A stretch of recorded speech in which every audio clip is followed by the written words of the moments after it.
Залы директор званиясын 40 күндік қызыменен жапқам. Ошоны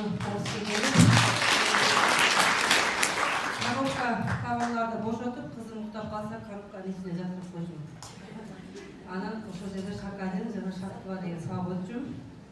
Көрсө баягы системага үйрөнүп калып, балалуу болуп кичинекей ачкан барбы, же болбосо кыйналып жатамбы, аны деле карабай эле системаны иштеп кетиптир. Ошо менен залпы директор намын жапкам. Ошол нерсени менин командамда кайталап келатышат. Бала чакалуу болуп. Жаңы Арифемге жазганда мен мугалим болчумун, квартирант болуп жашачып, жолдошум военный. Анын айлыгы только квартплатка жетчү. Анан бир күнү мага да жетпей калып, аябай ыйлап атам да, биз ушинтип эле жашап өтөбүзбү? Уже мына канча миңдик квартплатка төлөп койдук.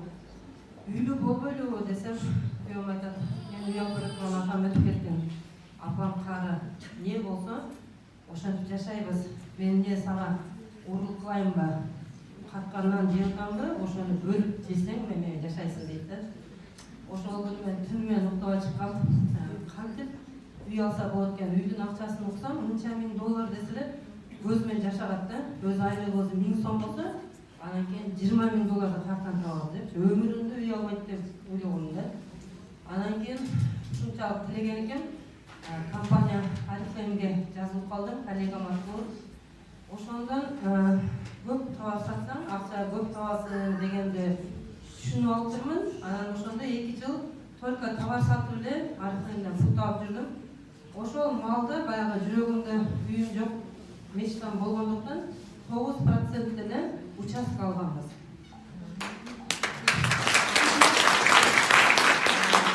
Директор намын жап атканда уже жер үйдү куруп бүттүк да.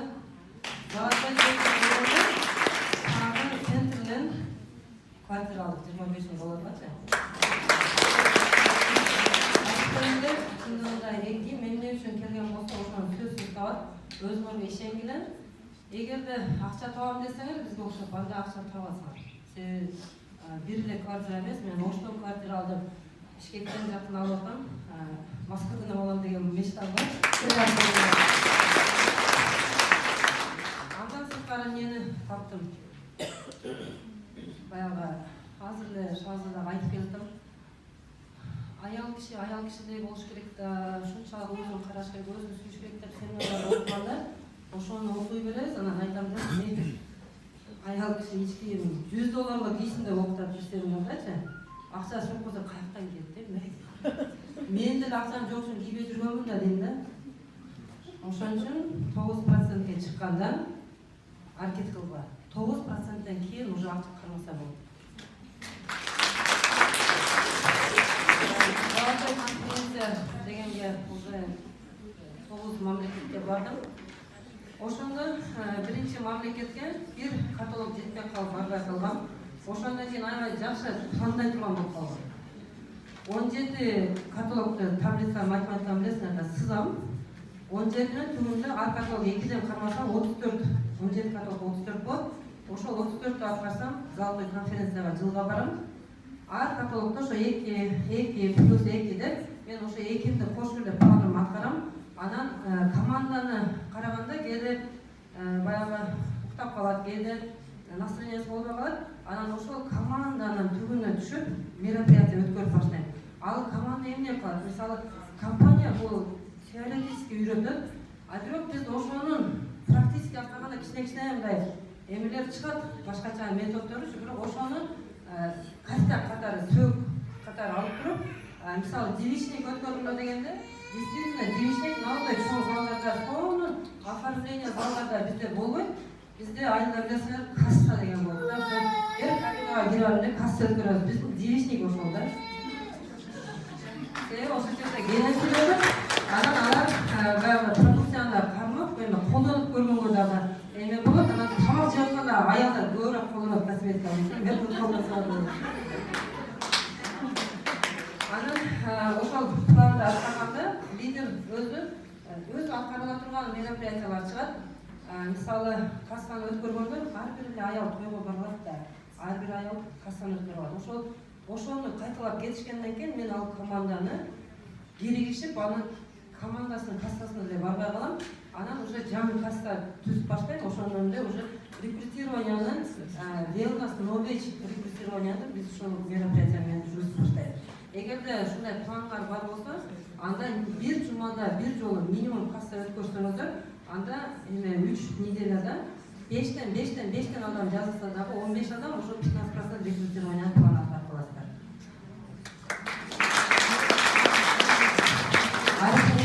Арыктайымдан эмнеге жетишип жана эмне менен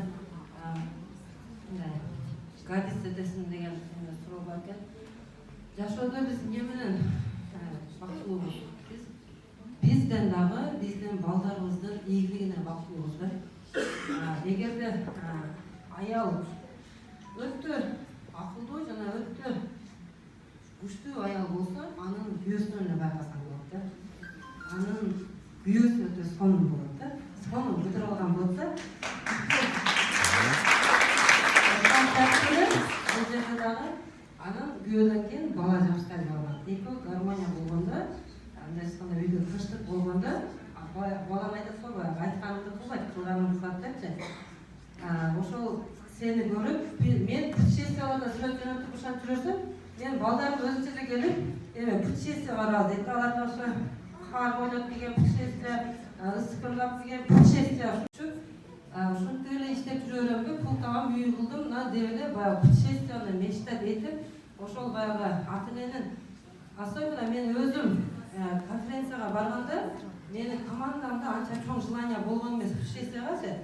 2016 жылы Кипрга биринчи жолу жолдошумду алып бардым.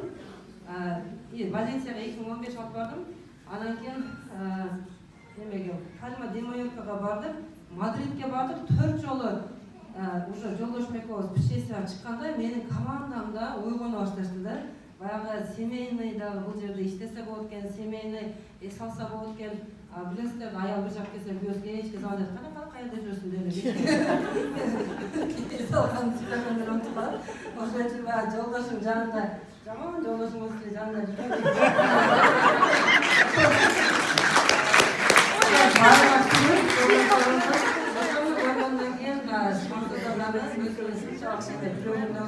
Мечта путешествие пайда болуп, баягы баланын ийгилиги, арыктайымдагы менин бактылуулугум, менин жүгүмдөгү, менин күчтүү лидерим топтун астына киргени Салиева Шалзада.